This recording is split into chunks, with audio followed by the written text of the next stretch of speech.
అమ్మ చెప్పే చందమామ కథ. కథ పేరు ప్రద్యుమ్నుడు. ప్రద్యుమ్నుడు రుక్మిణి శ్రీకృష్ణుల కుమారుడు. ఒకప్పుడు దక్షుని యజ్ఞానికి వెళ్ళిన శివుని భార్య సతీదేవి ఘోర పరాభవంతో యోగాగ్ని రగిల్చి అందులో భస్మమైంది. భార్య వియోగాన్ని భరించలేని శివుడు చివరకు తపస్సుకు పూనుకున్నాడు. కైలాసంలో శివుడు తీవ్రమైన తపస్సులో ఉన్నప్పుడు అతడిపై మన్మధుడు తన బాణాలను ప్రయోగిస్తాడు. దానితో మనస్సు చలించిన శివుడికి పార్వతిపై అనురాగం పుడుతుంది. కానీ వెంటనే అసలు విషయం గ్రహించిన శివుడు పట్టరాని కోపంతో తన మూడవ కన్ను తెరిచి మన్మధుడిని భస్మం చేస్తాడు.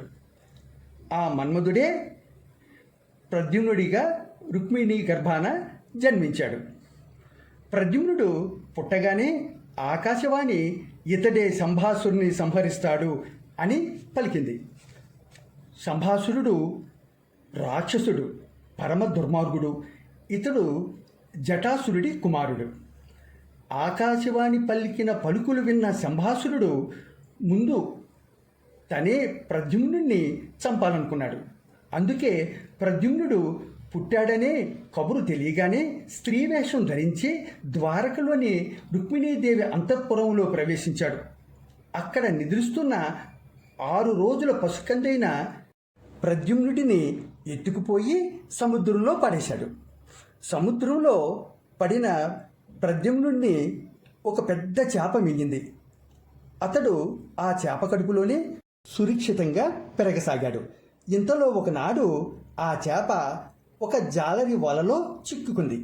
జాలరి చాలా పెద్దగా ఉన్న ఆ చేపను శంభాసురునికి కానుకగా ఇస్తే బాగుంటుందనుకుని దానిని తెచ్చి శంభాసురునికి ఇచ్చాడు. శంభాసురుడు దానిని తన వంటశాలకు పంపించాడు. అతని వంటశాలలో మాయావతి అనే దాసి ఉంది. ఆమె ఎవరో కాదు, సాక్షాత్తు మన్మధుని భార్య రతీదేవి. శివుడు మన్మధుడిని భస్మం చేశాక దీనంగా ఉన్న రతీదేవి దగ్గరకు నారదుడు వచ్చి ఇలా చెప్పాడు: అమ్మా, బాధపడకు. ఎవరికీ కనపడకపోయినా మన్మధుడు నీకు కనిపిస్తాడు. అంతేకాదు, అతడు ద్వాపర యుగంలో రుక్మిణి శ్రీకృష్ణులకు ప్రద్యుమ్నుడనే పేరుతో పుడతాడు. అప్పుడు నువ్వు అతడిని వివాహం చేసుకోవచ్చు. తిరిగి జన్మించే తన భర్తను కలుసుకోవాలని రతీదేవి ముందుగానే మాయావతిగా పుట్టింది. శంభాసురుని ఇంట్లో దాసిగా చేరింది. వంటశాలలోకి తీసుకువచ్చిన చేపను మాయావతి కోసి వండాలనుకుంది. అయితే ఆ చేపను కోసిన వెంటనే అందులోంచి పసిబాలుడు బయటపడ్డాడు.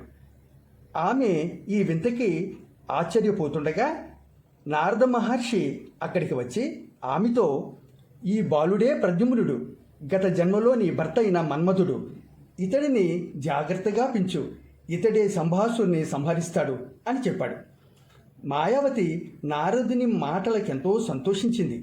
ఆ బాలుని సంభాసురుని కంట పడకుండా దాచి ఎంతో ప్రేమతో పెంచి పెద్ద చేసింది. కొంతకాలానికి ప్రద్యుమ్నుడు యుక్త వయస్కుడయ్యాడు. అందచందాలలో అచ్చుగుద్దినట్లు మన్మధునిలా ఉన్న అతనికి మాయావతి తమ పూర్వజన్మకి సంబంధించిన విషయం అంతా వివరంగా చెప్పింది.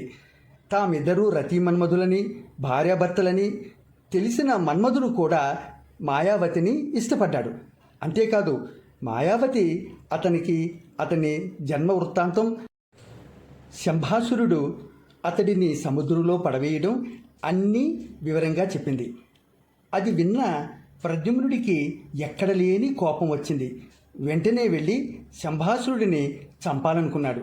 కానీ మాయావతి ప్రద్యుమ్నుడిని వారించి ఆమెకు వచ్చిన అద్వితీయమైన మాయమంత్రాలు అన్నీ నేర్పింది.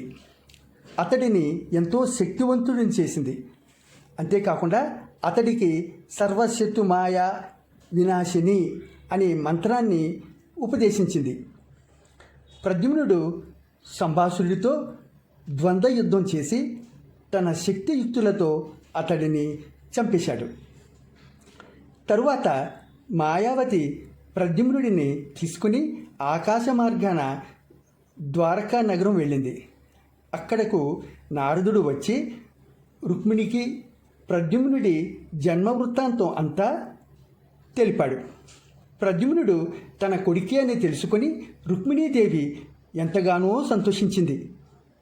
రుక్మిణి శ్రీకృష్ణులిద్దరికీ మాయావతి ప్రద్యుమ్నులు సాక్షాత్తు రతి మన్మధులేనని వారికి వివాహం జరిపించమని నారదుడు చెప్పాడు. వారు మాయావతి ప్రద్యుమ్నులకు ఎంతో వైభవంగా వివాహం జరిపించారు. ఈ కథ నచ్చినట్లయితే లైక్ చేయండి, షేర్ చేయండి, దయచేసి సబ్స్క్రైబ్ చేయడం మాత్రం మర్చిపోకండి. ఈ ప్రద్యుమ్నుడి కథలోని పాత్రలు ఎలా డ్రా చేయాలో నెక్స్ట్ వీడియోలో నేర్చుకుందాం. Thank you.